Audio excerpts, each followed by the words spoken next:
If you follow this channel for a long time, then you know that I like to do predictions of things that could happen in the future based on research, rumors and other things that are out there.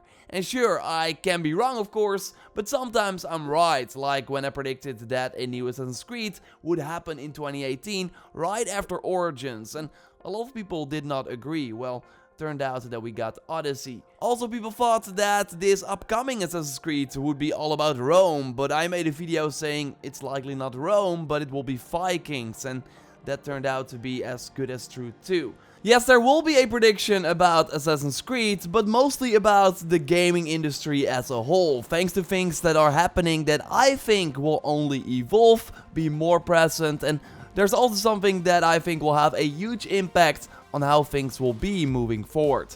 So a like on the video would be nice, and let's go. I want to do a giveaway for a 2020 game of your choice on your platform of choice every month of this year, so totally check the new March giveaway in the pinned comments and follow that link for a chance to win, and only subscribers of the channel are able to win.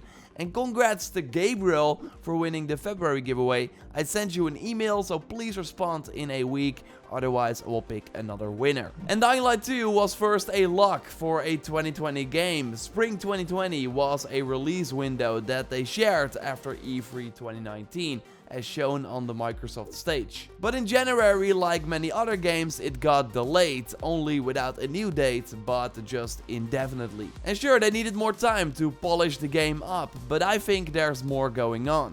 In December 2019, we had the rumor that Microsoft would be in talks to acquire a major Polish developer, and well, it could totally be Techland. I mean, it's likely not CD Projekt Red, I don't think they want to be bought. We have People Can Fly, who are now working on Outriders, and that are likely just focused on that with Square Enix. And well, then you don't have a lot of big boys left. Also, at the start of this year, Techland moved into a new studio, new office, new challenges, Techland after the move. It looks great, and they also seemingly closed their publishing arm, so they are not publishing games anymore. If they are acquired by a company like Microsoft, then it makes sense that they would stop publishing games. And Techland and Microsoft are already working together, like they've been partners on Dying Light 2 from the beginning. The game was announced on the Xbox stage. So I would not be surprised if the next time Microsoft does a press conference, they will announce that they bought Techland, and I really think that that would be their biggest acquisition yet. Dying Light 2 will of course then still launch on PlayStation platforms. I mean, they already confirmed it, so I think it will still happen, kinda like how with Obsidian they were bought but still released the Outer Worlds on the PlayStation platforms as well. But yeah, after that, the next game from Techland will likely only be on PC and Xbox One, if this is true of course. But let me know what you think about this in the comments down below. I think a lot is lining up, and this might also be the reason that they give Dying Light 2 even more development time, because they can afford it. Another thing that I think we will see this year, or actually more of this year, are Twitch extensions, or like ways for viewers to interact with the streamer. I totally think that we will see something like this for the new Assassin's Creed, and just more AAA games this year in general.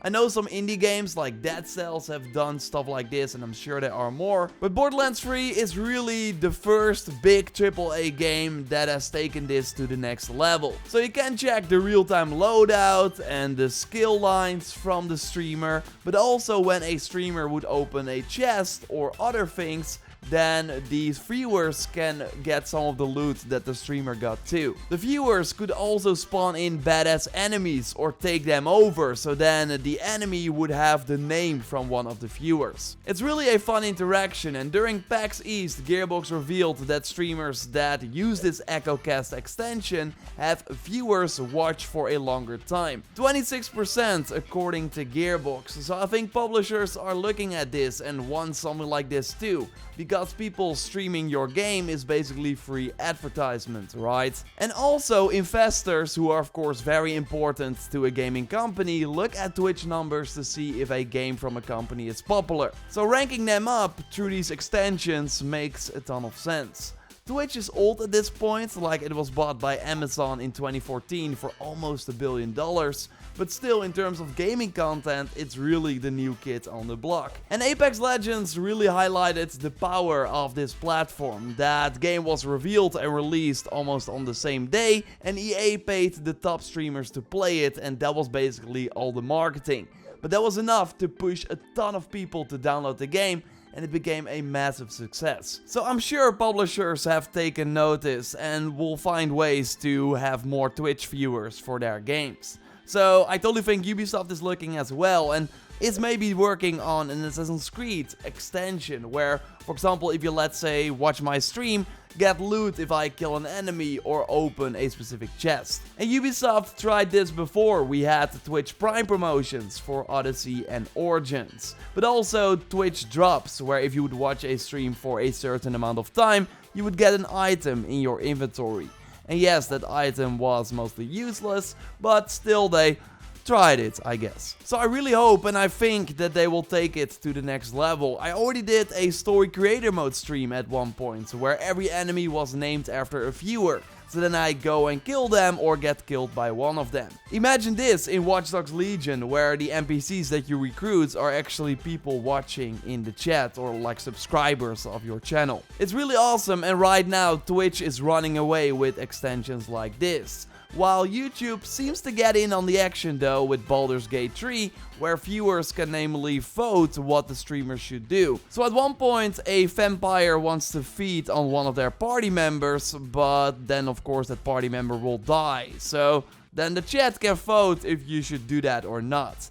Again, I totally expect more of this, and I think Ubisoft will really join in on the fun. And it's totally one of the reasons that I started streaming more in 2020 on Twitch. So totally check me out there every Monday or Thursday, twitch.tv/JorRaptor if you haven't already. And overall, 2020 seems to be more a year where we live on the internet, where we only get our information through digital announcements and messages instead of physical events. As of writing this script, TwitchCon in Amsterdam, literally a few miles from my house, has been cancelled because of the coronavirus. And you likely also heard about James Bond, right? No Time to Die is being delayed from April till November because too many cinemas are closed right now and just less people are going to the movies because of what is happening. But yeah, in the gaming space, all the eyes are now on E3. Los Angeles is declared a state of emergency now, with the ESA actively assessing the coronavirus situation carefully. Well, let me know in the comments down below what you think, but I sadly think that there's a really small chance that the convention in June will still continue. I hope I'm wrong, of course, and E3 is still 3 months away, but yeah, TwitchCon was 2 months away. That was going to happen in May.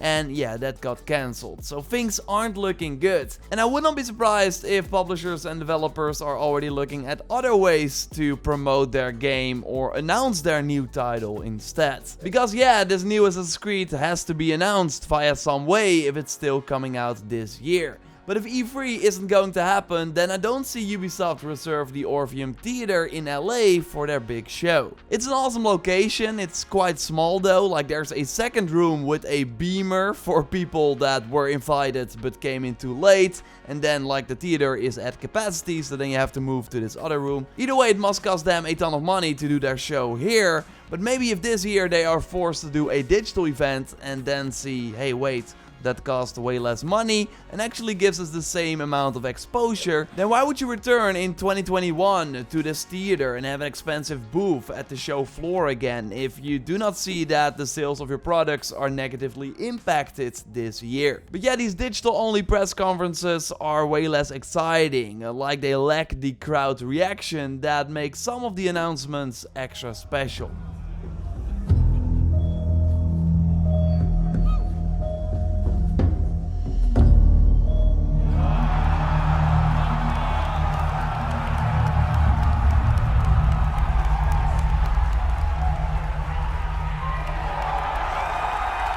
And it must be amazing for developers as well to hear everyone go crazy over your game. So I don't think it will go away completely, but it could just be less common if this year everyone was forced to go digital and then see, hey, this is actually not that bad. But yeah, even if E3 will be cancelled, I still think that we will have this week of gaming celebrations. Like those E3 press conferences are prepared months in advance. So I still think that publishers will want to share what they have. I also think that, sure, while everyone competes for your attention, there are also way more eyes on games during that week of E3. Like, would you watch a Bethesda press conference on a random Tuesday?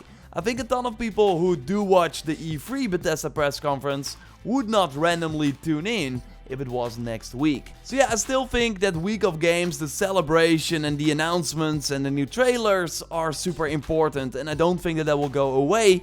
I just do think that we will maybe not see it in big ass theaters, and maybe the convention itself will just not be there, and people will get their hands on games via other ways. Right now, the gaming industry is quietly preparing and likely behind the scenes discussing what the heck they're going to do now that the coronavirus is going on. But I do think that we will look back at this year as a big turning point for how gaming content is communicated. And how with less money and less resources, you can still, create big news that a ton of people will talk about. At this point though, I hope that the gaming news picks up. It's March already and it has never been this quiet, at least in my experience. Will Sony finally release some info about the PlayStation 5? I mean, they now have the Ghost of Tsushima release date out there, so now you can focus on the new console, right? Let's hope that Ubisoft will soon start talking about their insanely big lineup for the rest of the year and early 2021. They started talking about Roller Champions though this week, so I mean, they're doing something.